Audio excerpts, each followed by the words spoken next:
وقت غيرنا كان بينا بينا خام وقت غيرنا كان بينا بينا خام هالشولة لا منظر غير خام هالشولة لا منظر غير خام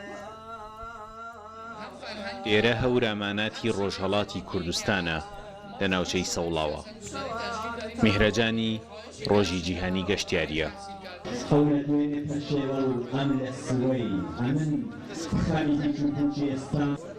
هەورامانیش وەک ناوچەی گەشتیاری جیهانی تۆمار کراوە.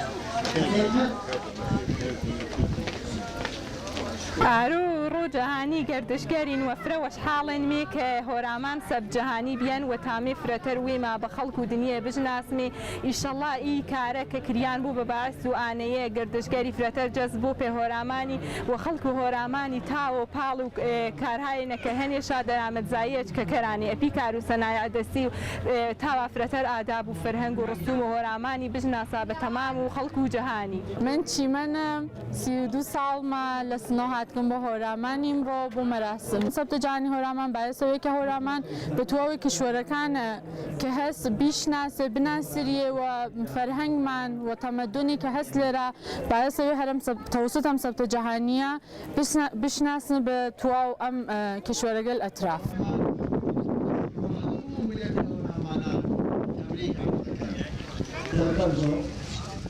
میراث فەرهەنگی پارێزگای سنە میهرەجانەکەی ڕێخستووە. کاری دەستی هەورامیەکان بۆ گەشتیاران نمایش کراوە.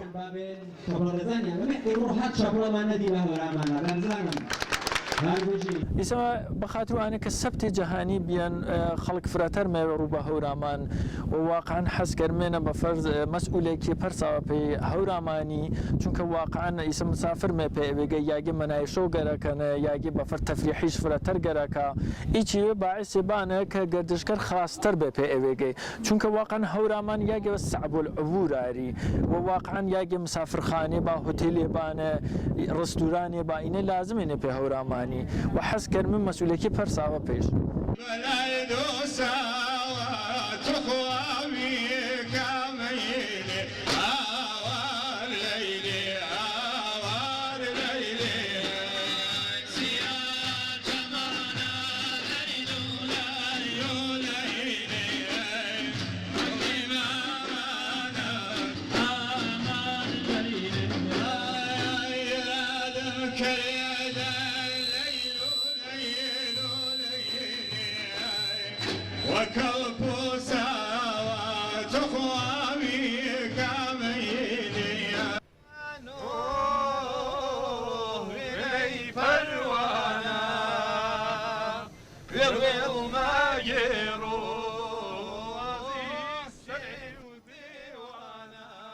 هەورامان تەنها ناوچەیەکی گەشتیاری نییە، بەڵکو بەهەشتی سەرزەمینە، وڵاتی گەروی ئاڵتوونی و دیمەنی بەهەشتی و سروشتی پڕجوانیە.